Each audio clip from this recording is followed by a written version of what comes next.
Hello and welcome to Start the Beat with Sykes. My name is Sykes and this is my podcast. Before we get started, I just wanted to take a quick moment to thank everyone who checked out the last episode. If you're one of those people, I hope you enjoyed the conversation and thanks so much for coming back. But for everyone out there who's new to the show, welcome. Feel free to make yourselves at home. And as always, there's beer, soda, water, coffee in the fridge. Cheers to everyone out there on the internet today. Our new album, Separation. What was the release date there? July 23rd. July 23rd. A bit of a concept record about light and darkness. We try to turn it on its head in a way that feels original, but like looking back at the lyrics, like anyone could have done the lyrical comparisons we're doing here. But pretty much we sat with this record, said we want to have a consistent narrative throughout where it's basically a group that tries to harness some life-extending force that manages to break a dam, reawakens a group of undead soldiers called the Legend, which then chases this group throughout the narrative and plucks them off until the end, where you hear them basically become victim of their own mistakes. So the idea of the record there is that, you know, conceptually light and dark are flipped, going toward the darkness. It's where night, like black out every star, make this darkness ours. Mm-hmm. We're trying to take that idea and somewhat turn it on its head and say,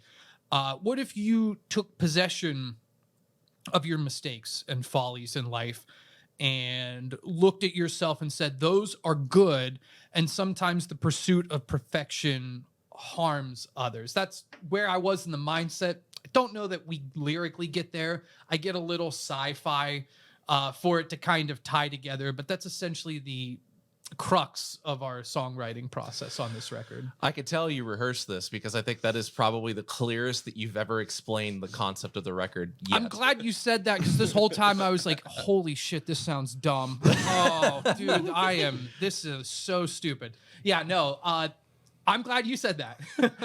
Yeah, I mean, like, I feel like it's the clearest that you've kind of explained it. Really, if there's only one song on the record that I feel like kind of doesn't really fit that narrative that you're speaking of, it's the one that I wrote lyrics for, which is the title track.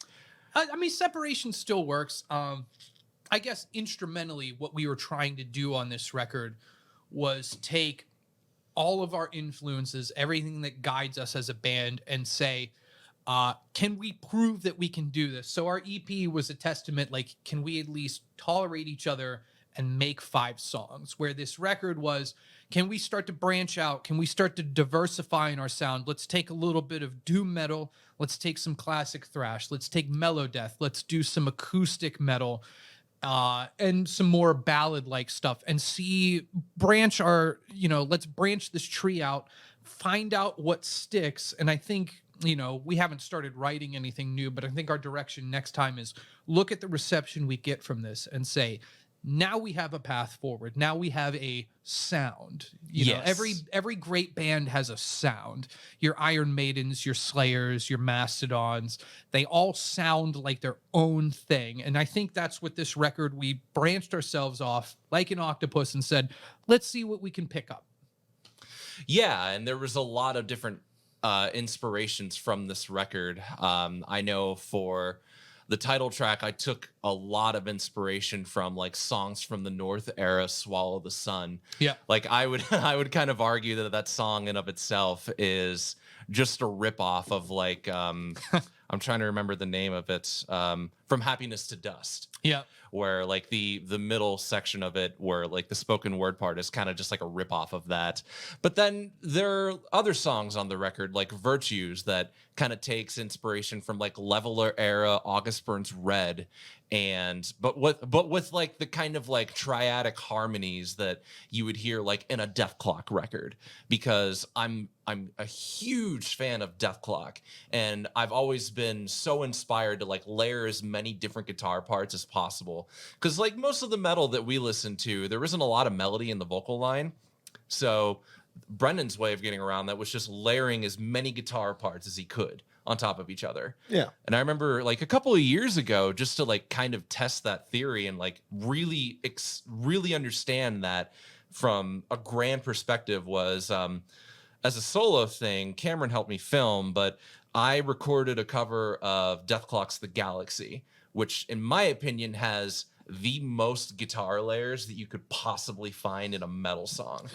There's like seventh chords that are like split out between like 7 or 8 different guitar parts, like octaves on top of each other, and like there's the 7th on top, and like there's the 5th on the bottom and stuff like that. I remember when I recorded the video for that cover, I had like 8 frames of video all going at the same time. And I'm just like, this is getting crazy. Like how could a band possibly expect to play something like this live? And they still did. I mean, with the advent of modern technology, they were able to pull it off. But just like, if you were thinking of like melodeath back in like the 90s, like where it started with like Dark Tranquility and In Flames, At the how Gates. would they, and At the Gates kind of stuff, like how would you expect that to work? Like, I remember even listening to the Jester Race and Horacle for the first time and being like, how did they pull this off back in the 90s?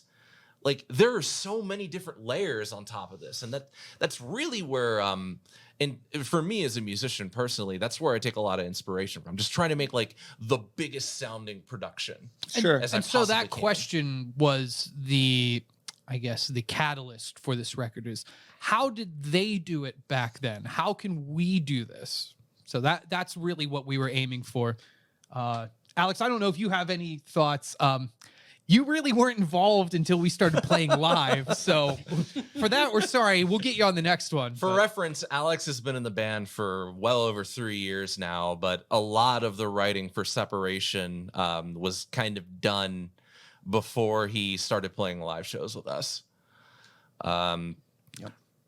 So in terms of like what's next for us, we're really excited for what he's going to bring to the table. Because I mean, like all of the drums on the record are programmed, but Spoiler alert. Yeah, sorry to disappoint you. I think you've seen the memes about that guy who always asks bands. Yeah. Sorry to disappoint that dude. It's all programmed. You're not going to find a single acoustic drum here. But we're hoping to change that for the next one. And I will say that since bringing Alex into Shadow of Corvus, he really helped me inspire a lot of the drum writing, especially for Separation, because like I remember I would like send you demos like through Facebook Messenger and just be like, yeah, I feel like the drums could be better here. They could feel a little bit more open. And then we'd like go rehearse the songs with Alex, and then he'd like throw in a fill or something, or like he'd change up a part that I programmed, and it'd be like, fuck, this is so much better than what I could ever come up with. And then I just go back and be like, how did he do that? Could have programmed like that. So as much as the drums are programmed, Alex is as much as part of this record as Cameron and I are, because all of the drums are kind of inspired like how he would play them. Like, Sure. As I was programming them, I'm like, how would he play this? How would he do this fill? Like, okay, yeah, that feels more open. This feels more realistic Yeah. compared to just, keeping the velocity at 127 the whole time and just sounding like a deathcore band.